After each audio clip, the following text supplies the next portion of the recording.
还有啥话想说？感谢摄像不杀之恩。你们有没有发现，国内的新能源有一个趋势，就是窝里横，只有在咱们国家自己本土有点销量。那国际上呢？我们聊了个品牌啊，就是名爵这个品牌。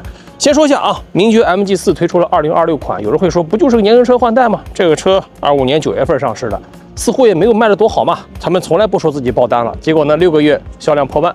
26年的3月份卖了14000多台。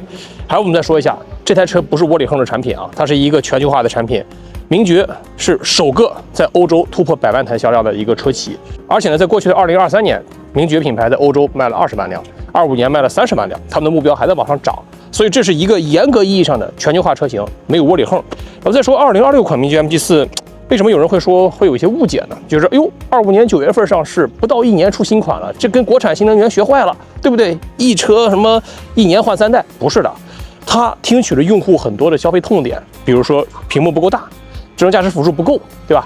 半过来电池比较贵，所以说26款主要就是配置升级，同时呢，增加了很多低饱和度的车身颜色。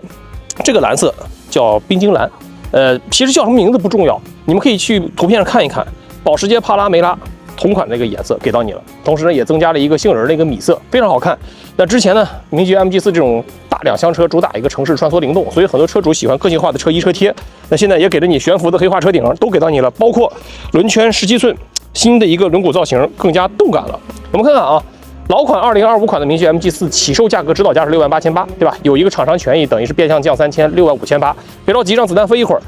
马上26年的北京车展，媒体日当天，它会公布它的价格，据说会有诚意。你们可以横向比较一下领跑的 A10、极狐 T1，甚至奇瑞的 EQQ3，我觉得都是可以值得期待的啊。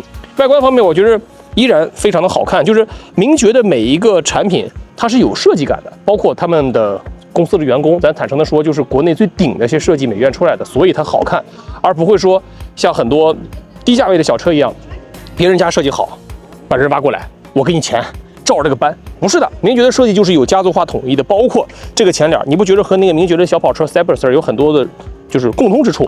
所以这是一个好看的，并且有硬实力的一个车型。好了，上车给大家聊聊，同样维持了前麦弗逊后扭梁的非独立悬架，同样维持了120千瓦的大马力电机，内在有哪些升级的地方？来坐进驾驶位啊，首先就是这个液晶仪表，之前那个确实是有点浓郁的跟随比亚迪风，但是比比亚迪好看啊。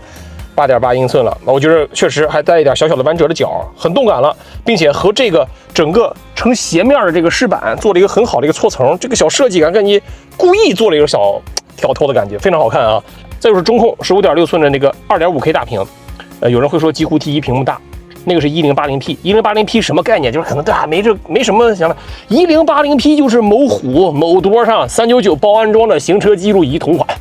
你们觉得那个大，但是清晰度怎么样？自己去店里感受。包括这个车机的 UI 的丝滑程度，而且针对老款车型升级了很多。之前老款只有入门的最低配是小屏幕支持 CarPlay 的，那现在全系都支持无线 CarPlay 的，配置升级是非常明显的，依然保留了实体的空调按键，以及我非常喜欢的啊，就这个方向盘的这些按键功能，有2个自定义的按键，同时呢升级了支架小蓝灯，不出意外它的中高配啊和地平线征程合作，也有了智能驾驶辅助，因为小蓝灯这个给了嘛，之前老款的名爵 MG4 基本都买次入门嘛，说白了就是一个定速巡航，那现如今有自适应巡航或者 L2 的驾驶辅助了，然后呢自动泊车的功能给到位了，而且支持什么呢？自定义划线泊车，就是你这小区里边没有车位，我画一个框也给到你了，就是这个功能都是以前动辄20万放到极氪007上的，它也给到你了，包括手机50瓦的无线快充，当然这是高配啊，以及上方大的一个全景天窗，内饰还增加了一个深色的紫色内饰啊，当然我们今天是一个浅色系的啊，那个深紫色的好处是什么呢？就这个地方就不再反光了，所以我觉得它的配置升级是非常明显的，而且10万级的纯电动大两厢，这是高配车型，同级唯一搭载了8点的座椅按摩。其实我对这个座椅按摩我没什么感觉，因为我喜欢找人给我按，我说实话。但是你说别人没有的，咱给到你了，这座椅通风加热按摩这一上来到顶配，可能就是10万级的这种大两厢，是不是还是不错的？好，有人会吐槽，有人让它非独立悬架，我们就看看2750毫米不大的这个轴距，后排空间关键亮点，咱们看后备箱能不能装下一个接近0.1吨的我。后排的乘坐体验依然是有亮眼之处的，腿部空间足足2拳，脚呢也有可伸空间。注意，它必定是纯电动车型，电池包在下面。对于这种大两厢又是轿车平台，我觉得很不容易。但是遗憾的是，依然没有中央扶手。然后呢，保留了纯平的地台和独立的空调出风口。我觉得这个后排空间对于这种大两厢而言已经非常棒了啊。好，接下来敲重点，就是它的后备箱的下沉空间。来到车尾啊，扣这个 MG 的标识，打开之后，好，乍一看好像没什么，但是这个盖板掀开，它是有隐藏空间的。好，最后视频收尾，把大象放冰箱要分几步，把蛋哥放后备箱要分几步。来，这是一条付出人力成本的视频。哎，接近半吨的我啊，关车门吧，看能不能关上，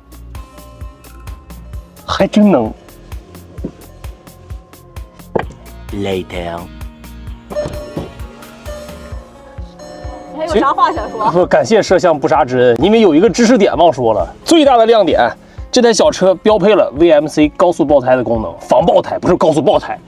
可以最高时速160，因为这个车最高时速可以开到160。行了，你可以把门关上了。